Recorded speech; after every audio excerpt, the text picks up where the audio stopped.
A TV OK, em parceria com o Correio do Vale do Rio Grande, apresentam Direto no Foco, com a apresentação de Marcos Lopes, comentários, análise de Carlos Alberto Alves, às terças e quintas, sempre às 18 horas. E por um lado, houve exagero no uso, em alguns momentos, no uso de áreas, usando a mídia, rádio.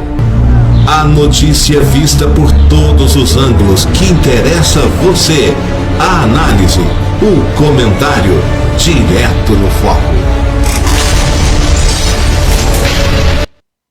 Atenção, o programa a seguir é uma produção independente. Todo conteúdo e opinião é de responsabilidade de seus idealizadores e produtores.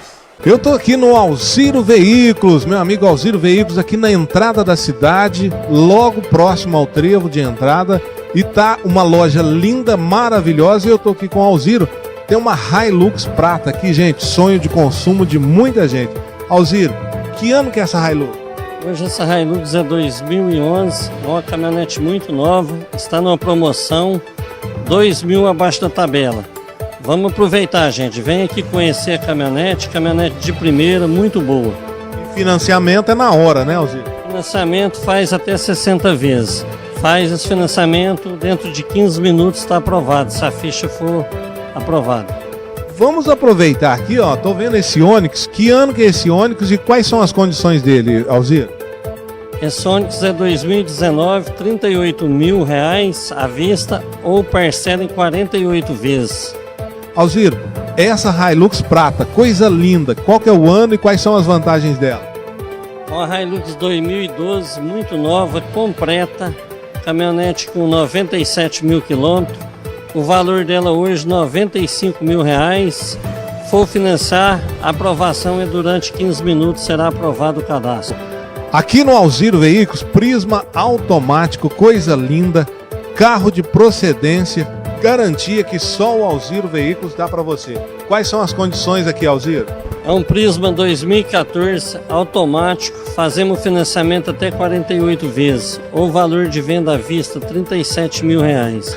Olha só, Corolla, coisa mais linda, 2017, aqui no Alziro Veículos. Alziro, quais são as condições para a pessoa levar e colocar esse Corolla na garagem da casa? Esse Corolla a gente está fazendo um preço muito bom, porque ele é 2017, está apenas com 14 mil quilômetros, R$ 68.000. Gente, logo na entrada aqui na Juca Stockler tem Alziro Veículos. Olha que loja mais linda, ampla, moderna. Alziro, ao todo são quantos metros aqui a sua loja? A loja no total são 2.200 metros quadrados, 1.100 metros de cobertura e tem mais 800 metros de pátio e mais estacionamento na frente da loja. Além desse conforto, só veículos de procedência. Você trabalha com leilão, Alziro? Hoje nós não está tendo mais carro de leilão, todos os carros de procedência. Os carros são muito bons, com garantia, tem carro a gente dá garantia até de 1 ano. Então, de qualquer lugar de Passos ou de qualquer lugar da região, o financiamento rapidinho, sem enrolação, as melhores condições e aquele atendimento que só aqui a pessoa encontra, né, Alziro? Financiamento aqui, no prazo de 15 minutos, dá para ver se a ficha é aprovada ou não. Stardust. Aqui você fala a língua do mundo. Aprenda as habilidades linguísticas, compreensão e confiança para falar inglês e abra seu mundo na Stardust. Stardust extensivo, turmas reduzidas para garantir o melhor aprendizado. Stardust VIP, aulas individuais com flexibilidade de horário. Stardust Online, aulas online e ao vivo pelo Skype. E tudo isso, claro, com o professor que faz toda a diferença. Stardust, 29 anos levando o inglês a sério.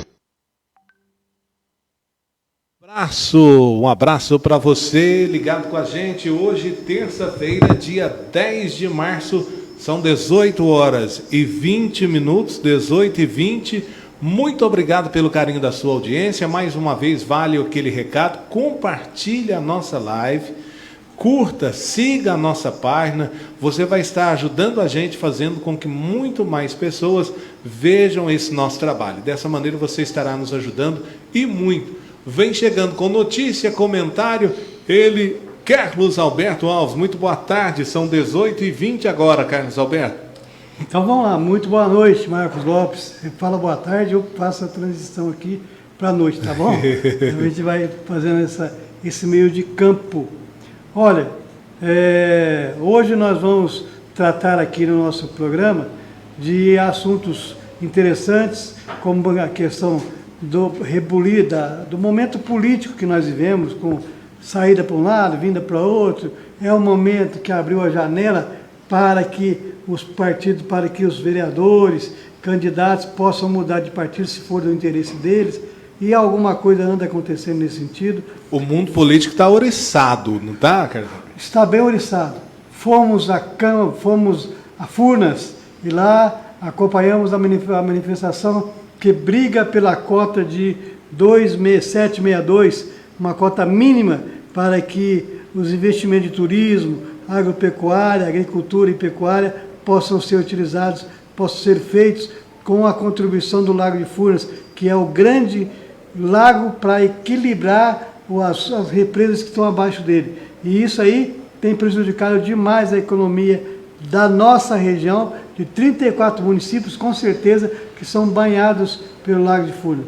E vamos também abordar aqui um assunto já para começar a nossa conversa, do que vai acontecer no dia 15 de março de 2020. Agora, um manifesto que em primeiro lugar, a gente tem que reconhecer o direito de quem quiser manifestar, se manifestar. É importante que, dentro de um país, as forças, as correntes políticas, as organizações que formam aquela sociedade se debatam temas que são do interesse da comunidade, do interesse de todo mundo. Mas é importante que isso aconteça, e eu bato sempre nisso aqui. Bato demais nisso aqui, porque é o que garante a convivência entre as partes são os iguais, mas que pelejam, pelo menos deveria ser assim, para a formação de uma nação.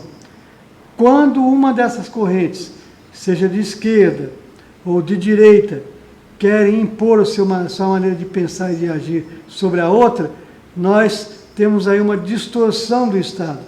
O Estado deixa de ser um Estado de direito para ser um Estado totalitário. Eu me assusto muito com essa pregação que eu tenho visto aí agora contra o Congresso Nacional e o Supremo Tribunal Federal. Não que não haja pessoas nocivas em uma casa e outra.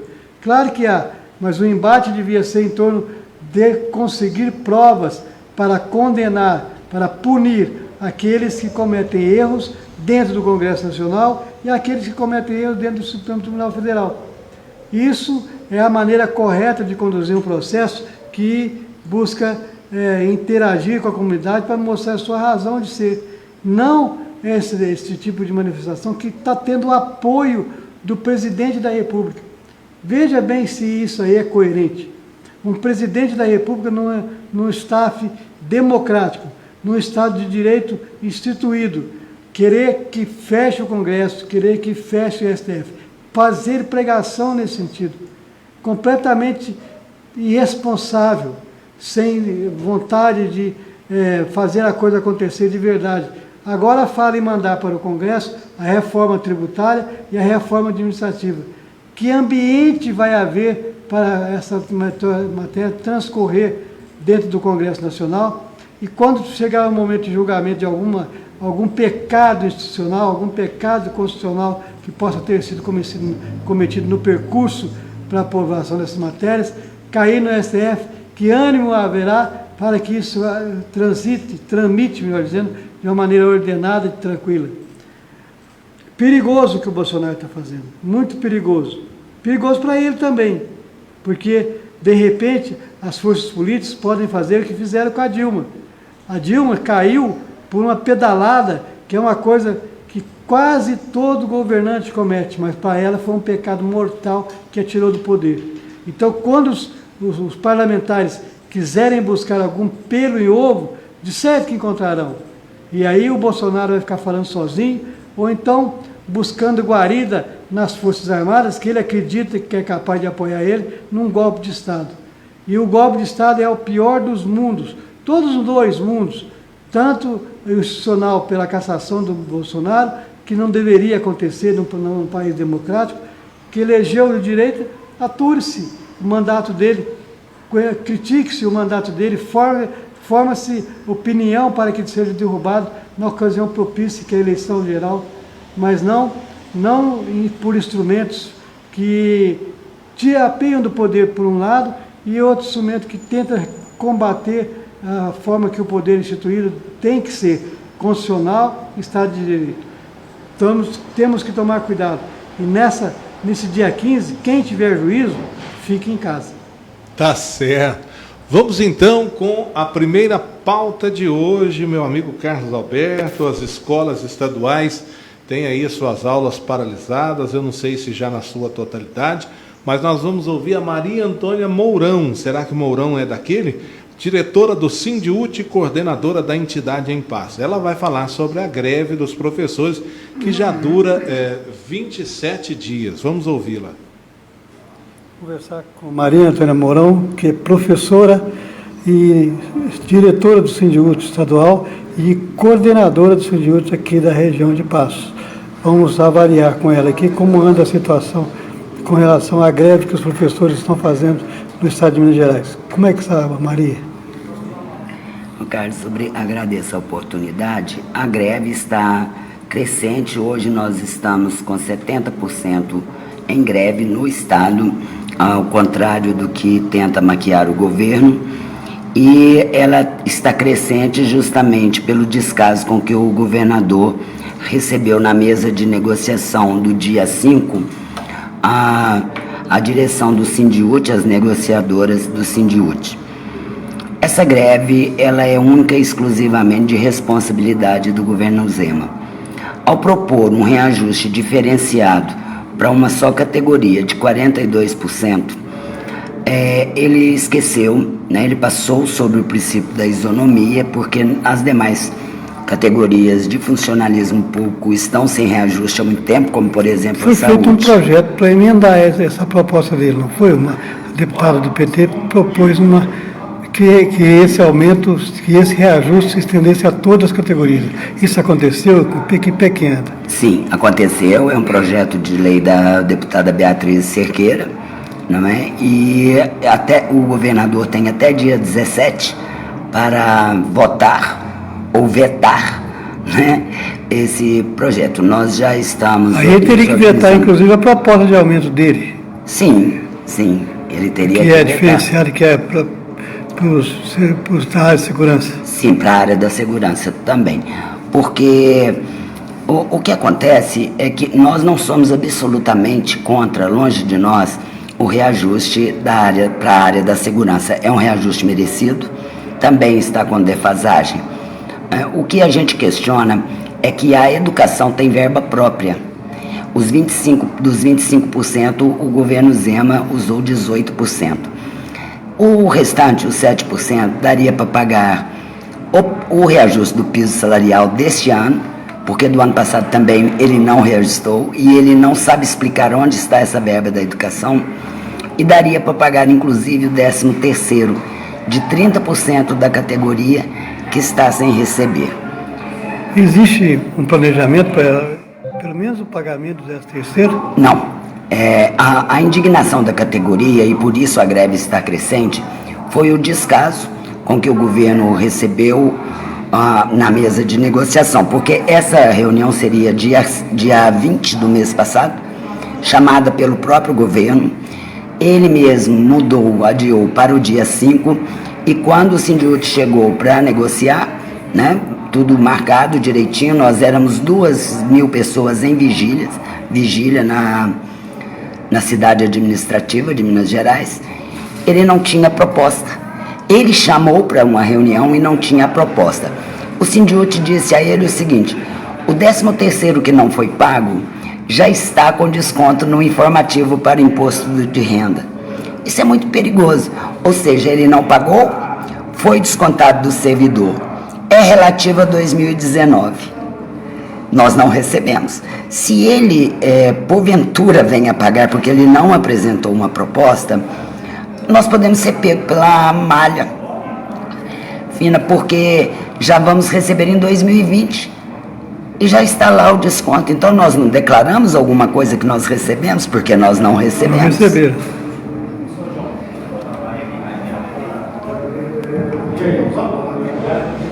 Esse momento e outro aí, professor, se você quiser dividir com algum outro professor. Esse momento aí foi o momento em que ela foi chamada para usar a tribuna livre. Ela usou a tribuna livre e o Zé Reis usaram a tribuna livre. A questão da educação em Minas, tratada pelo governador Romeu Zema da forma como está tratada, está fazendo de todo cidadão um cidadão de segunda categoria. Ao fazer uma proposta de reajuste para um setor dos servidores, para uma parte dos servidores, ele esqueceu da isonomia que a lei exige. Quando se faz para um, tem que fazer para todo. Então, para todos. Então, o que a deputada Beatriz Cerqueira fez foi corrigir um defeito do projeto de lei que o Romeu Zema mandou para a Assembleia, privilegiando a área de segurança. Para a área de segurança, ele fez um reajuste de 42,1%, escalonado, dividido em 3 anos, para poder chegar ao total de 42%. Mas os policiais, militares e civis já têm garantia de reajuste por esses 3 anos, enquanto que os professores e outras categorias nem sequer tiveram reajuste para esse ano. O que o professor está pedindo, aliás, o que ele está pedindo é uma coisa que já existe como lei federal, que é o piso mínimo do salário do professor, que é de R$ 2.868. E esse piso já é lei, não tem que ficar discutindo o direito de ter 12,8% de aumento. Já é lei, a lei instituída, que tem que ser obedecida. E o governador procura desfazer dessa responsabilidade. Muito ruim a forma como o Zema está tratando a questão dos servidores públicos no Estado de Minas Gerais. Deixa isolado eles de um lado e privilegia as forças armadas de Minas Gerais, vamos dizer assim, as polícias militares e polícias civis. Me parece que dá para interpretar que o Zema está com medo de uma reação das polícias, como aconteceu, por exemplo, lá no Ceará. E no Ceará aconteceu algo que foi justificado até por um motim. Esse motim colocou contra a parede o governo do estado de Ceará. Mas a reação lá não foi de afinar para os amotinados, não. Chegou-se a um acordo, chegou-se ao diálogo, isso é importante ressaltar, mas também não se aceitou a imposição que eles queriam. Todo mundo livre, sem nenhuma punição, quem fez motim também mereceu a anistia, nada disso. Eles vão voltar a ser tratados com dignidade, com direito de defesa, mas serão tratados com severidade diante da lei. E o Zema, o que fez? Mudou o discurso e acabou se cedendo muito aos policiais e nada ao resto do magistério, ao resto da categoria que serve ao Estado e que também precisam de reajuste. Tá certo. Vamos então para mais uma pauta. Dessa vez o assunto é audiência pública. Eu e Carlos Alberto estivemos no último sábado em São José da Barra, mais precisamente em frente ao prédio da Prefeitura e da Câmara de Vereadores, onde várias pessoas, várias autoridades estavam presentes e falaram a respeito desse assunto, desse tema importante. Logo em seguida, depois dos discursos, todas as autoridades, num trio elétrico e as pessoas também que estavam no carro, se dirigiram para o Mirante, mais precisamente pararam ali próximo à ponte para cantar o hino nacional, fazer um gesto para sensibilizar e, de uma certa forma, pressionar o governo federal. E nós acompanhamos tudo isso. Vamos colocar, o Carlos Alberto ouviu o prefeito de São José da Barra, o Serginho, ouviu o Antônio Carlos Arantes, outro deputado, ouviu também o Emidinho Madeira e o presidente da Assembleia, da Câmara, né, Carlos Alberto? Vamos ouvir, vamos acompanhar, você vai acompanhar conosco agora, 18h34, a toda a matéria e depois a análise inconfundível de Carlos Alberto Alves. Vamos chegando, vamos aglomerando aqui para nós cantar o hino nacional.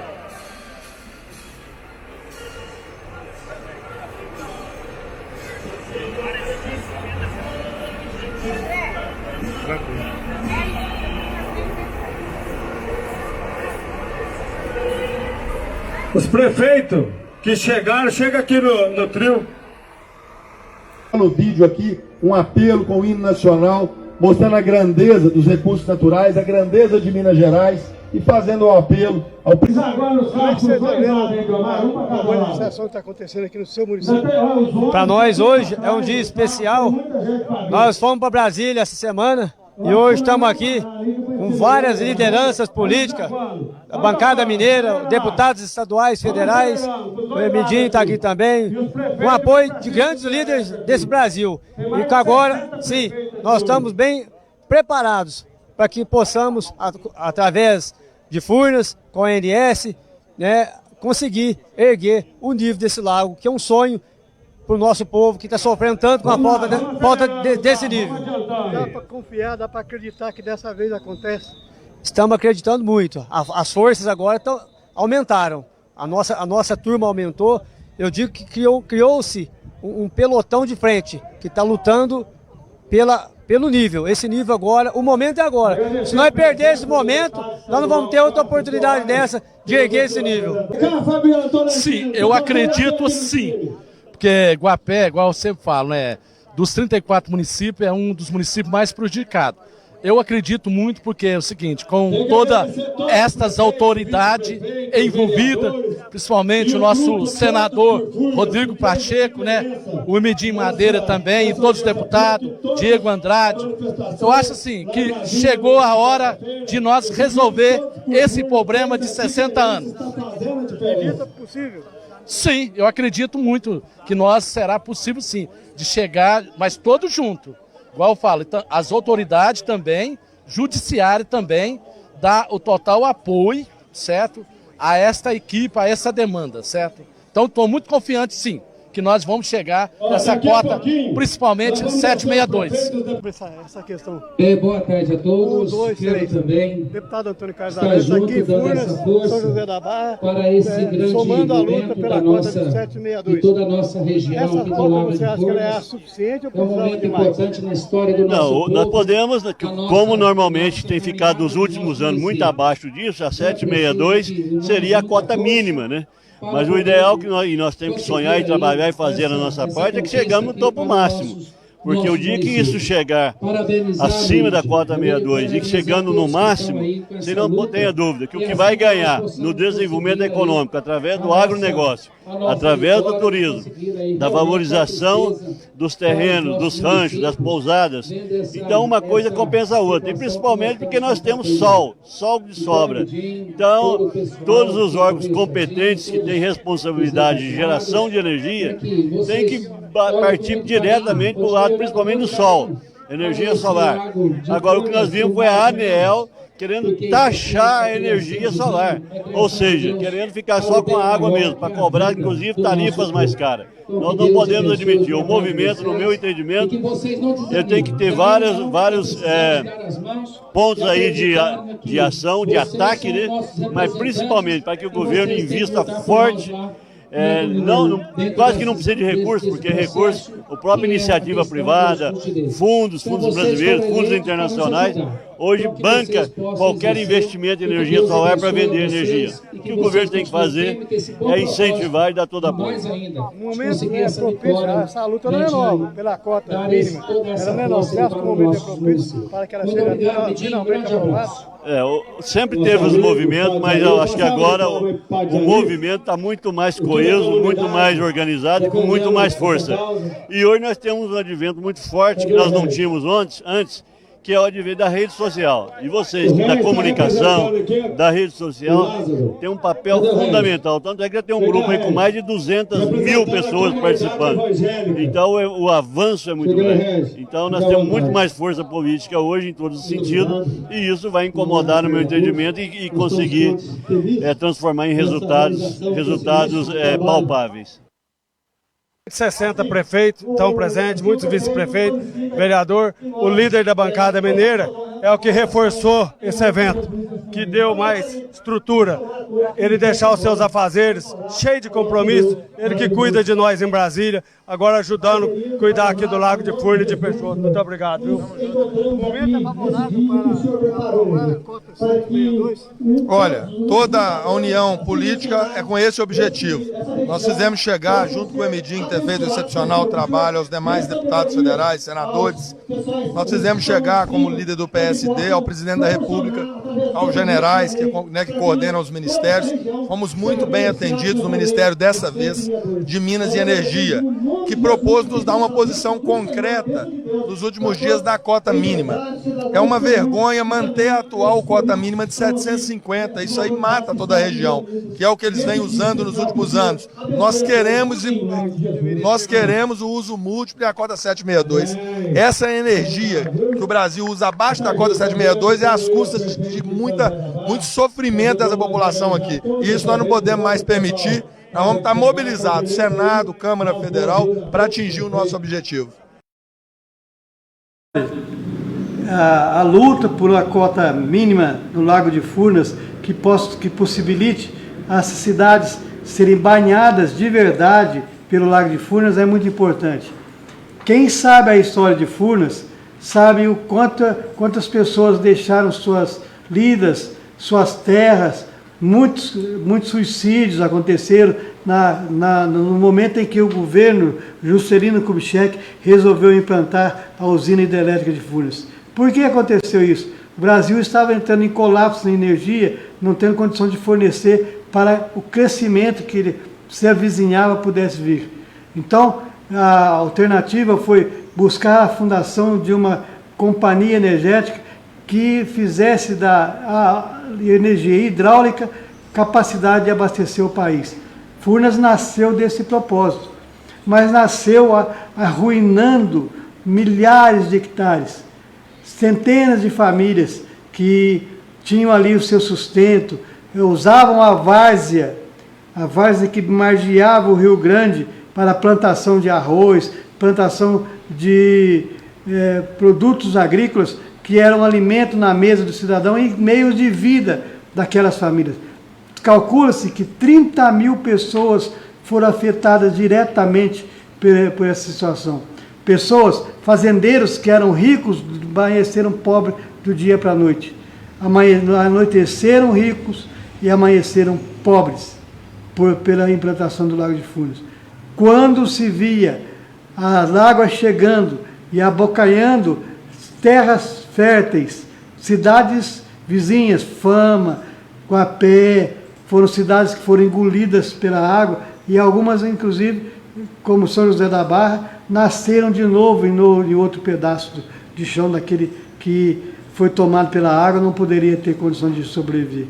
Então, é uma história marcante e que não teve nenhuma compensação financeira para aquelas famílias que tiveram que abandonar as suas terras. O governo fazia a compensação financeira de uma maneira muito exígua, quase nenhuma. Na verdade, muitos não conseguiram nem receber por ações que que tinham esperança de ressarcir aquilo que eles perderam. Então, famílias inteiras, muitas dessas famílias tiveram em seus membros alguns suicídios que marcaram a situação daquela história que todo mundo sabe. Sabe o que é o Lago de Furnas? Tem ideia de quantos municípios ele banha? 34 municípios. Sabe qual é a extensão do Lago de Furnas? 6.500 quilômetros de perímetro que tem o Lago de Furnas. Ele é do tamanho, ele é maior do que a bacia da Guanabara.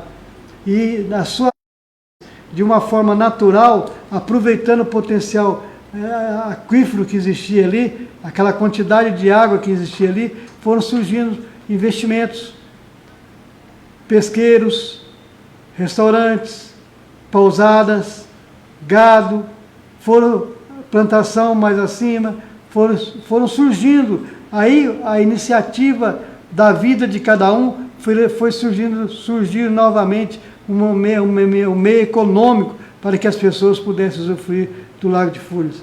Isso gerou riqueza novamente. E aí, o que acontece agora? O lago seca, né? O lago secou. Mentira, secou não. O Lago de Furnas é uma bacia d'água para as usinas que estão abaixo. São 11 usinas que recebem água de Furnas para manter o seu nível estável, inclusive navegação na bacia do Tietê. Olha para vocês verem o que nós mineiros estamos pagando, o preço de manter a economia de outros estados, inclusive ativa, e a nossa não. Muitas pessoas que vivem do turismo estão abandonando, estão deixando as coisas sem solução, sem andamento, porque o lago está seco, parece que está seco, mas não é verdade. Aí entra essa discussão da cota mínima. A cota ideal para que o Lago de Furnas contemple as 34 cidades que são lindeiras, vizinhas dele, é de 768. Cota, o que é cota? Só para a gente discutir um pouquinho. Cota é o nível que os acidentes geográficos têm acima do mar. O mar é nível 0. 1 metro acima do mar já é uma montanha que já é um relevo que você pode fazer alguma coisa sem que o mar chegue até ele. 768 cotas, 768 metros, é a altura que fica o Lago de Furnas do nível do mar, acima do nível do mar.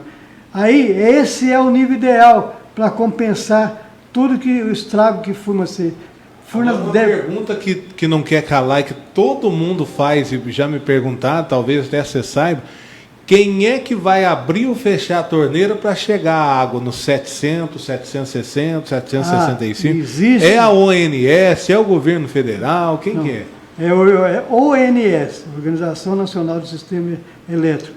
ONS. É ela que é responsável pela para calcular a geração de energia que as usinas podem oferecer. Porque o representante de Furnas falou lá que não está no alcance dele, você lembra? Não está no alcance dele porque quem manda na questão da energia elétrica é a ONS.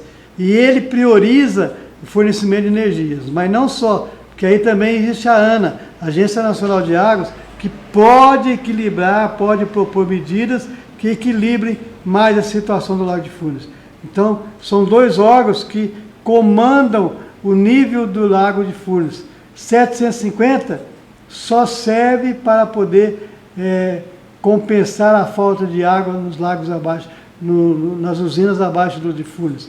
E 762 ajuda, mas não resolve tudo.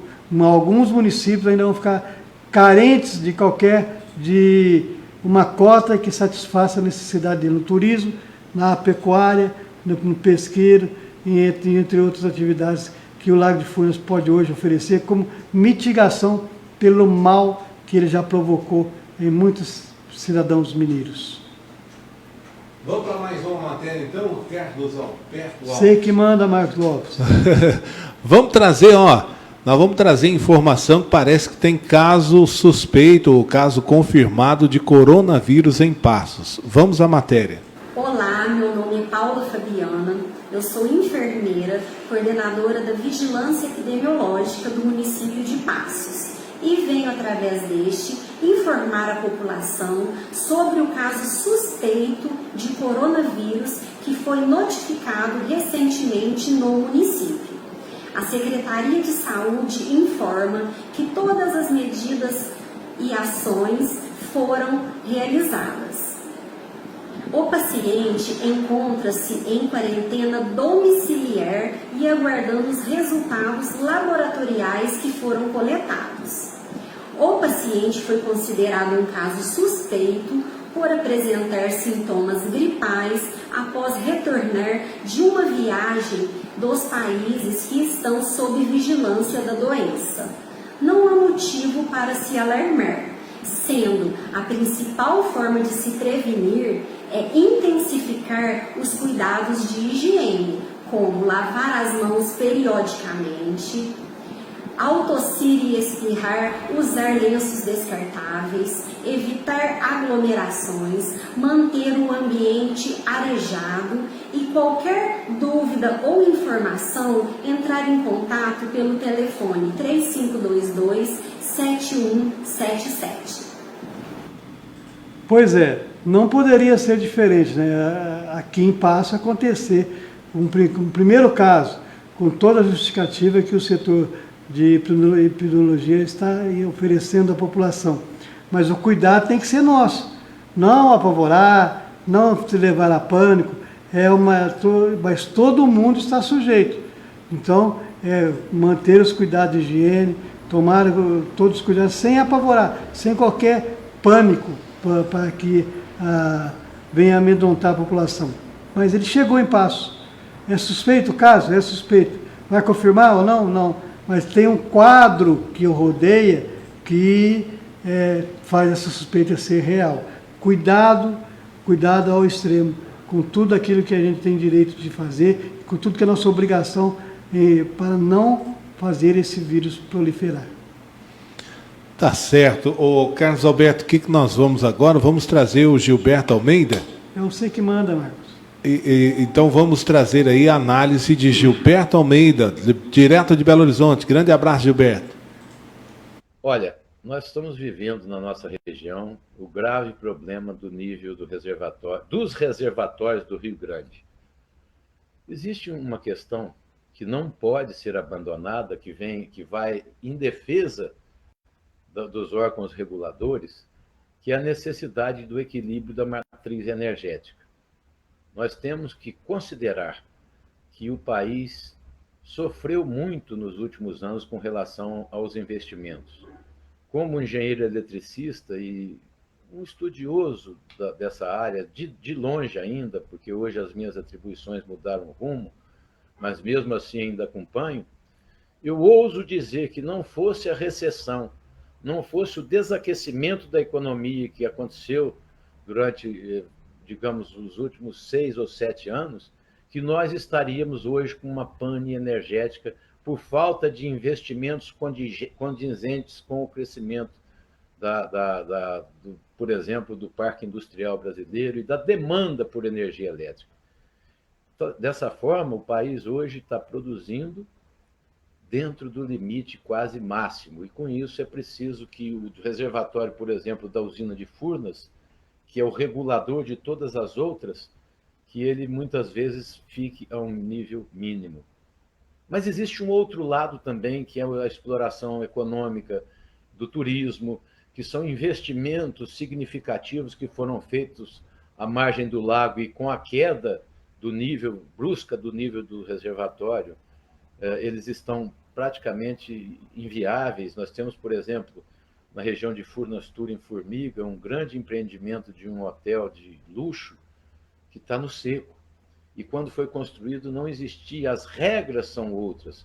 E se hoje nós estabelecemos a cota 762, 760, 765, é preciso que isso seja obedecido.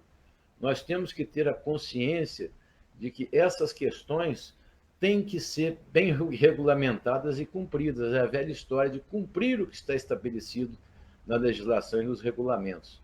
E aí eu volto a comentar a questão da privatização. Muitas vezes a privatização é muito importante. O Estado não tem que ter fábrica de adubo, hotéis e várias atividades secundárias. Mas é preciso que a gente discuta com profundidade privatização da Petrobras, da Eletrobras e de várias outras empresas públicas que mantêm uma certa regulação do mercado. Se dentro do parâmetro do governo, se pertencendo ao sistema operacional público, já está acontecendo esse desmando e a gente tem uma região inteira sofrendo com um nível baixo da represa, imagine se isso estivesse totalmente nas mãos da iniciativa privada. Portanto, não que eu seja contrário à privatização, o uso do Estado para atividades típicas da iniciativa privada, eu sou plenamente favorável, até porque várias delas são deficitárias para o governo. Agora, vamos refletir melhor se as questões energéticas do país podem ficar em mãos de terceiros. E com relação ao que aconteceu e o que está acontecendo, me parece que agora já estão com o vertedouro aberto da usina de Furnas novamente, ou da usina de Mascarenhas de Moraes.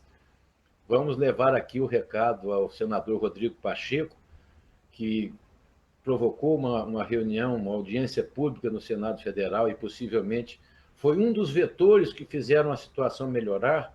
Claro que nós tivemos um período favorável de chuvas também, mas é preciso que todos nós unamos as nossas forças para que não percamos o potencial de turismo da região, para que não façamos ficar inviáveis os investimentos que foram feitos à margem do Lago de Furnas e, principalmente, para que a gente não vá à raiz do problema privatizando órgãos de sensibilidade absoluta, como é o caso da Eletrobras. E mesmo com as agências reguladoras, nós todos sabemos que o poder e a força de privatizar é uma questão extremamente complexa e delicada e precisa, portanto, ser analisada e discutida com muito mais profundidade. Tá certo, Gilberto, viu? E a gente tem que reafirmar aqui a compensação social que Furnas tem com a região. Agora, a cota estabelecida para regular o lago é 768.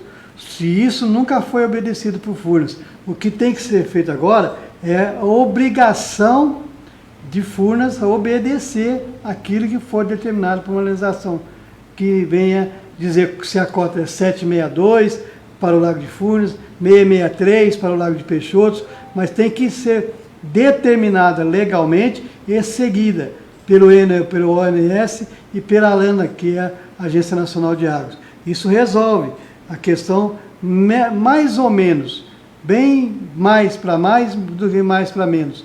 Resolve, ajuda pelo menos a compensação social que Furnas deve a essa região seria mais ou menos quitada, vamos dizer assim. Mas está longe, hein? Muito longe, é bom deixar claro isso. Agora, o que nós temos que comentar é o seguinte, viu, Marcos Lopes? Sim. Não sei se você sabe, estamos vivendo a janela de transferência partidária. Tem a janela de transferência de jogadores, e a Yaya Torreira no Botafogo, Honda no Botafogo. O Botafogo mexeu, foi lá fora buscar. Está longe de ser um Flamengo, mas nós vamos chegar lá. O que eu quero dizer aqui não é sobre os times de futebol, não. É sobre a balança. Você já sabe quem foi para onde, não? Sei alguns. Rodrigo Maia, Podemos. Elvio Maia, PSDB. Rodrigo Barreto, Podemos. Esses aí eu sei que foi. Até vou dar uma olhada aqui se eu não tenho mais algum nome. Renatinho Orives. Renatinho Orives. Saiu do PSD jurando que não é candidato. Agora, você sabe por que o Rodrigo Pacheco... Filiou em algum, não? Não, ainda disso eu não tenho notícia. Mas já me falaram que ele está muito próximo do PL. Aí, e está jurando que não é candidato. E no PL, né? É o PL. Voltou a chamar PL. Era PR. No PL tem o João Serapião, um pretenso candidato, que já puxaram o tapetinho dele.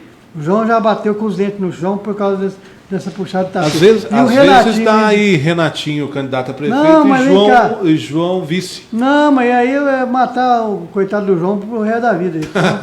Porque o Renatinho tem uma rejeição, pelo que a gente escuta, não tenho medida disso. Tem pesquisa, não? Porque não temos pesquisa sobre esse assunto, porque mesmo que tivesse, não pode ser divulgado.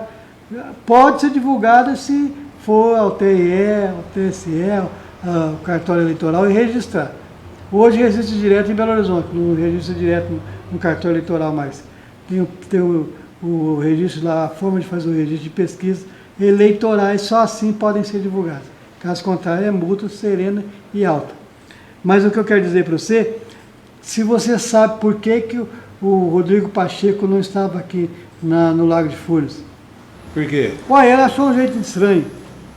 Ele tinha um evento lá em São Paulo e ele foi para lá, para São Paulo. E lá, atrás dele foi uma comitiva do MDB.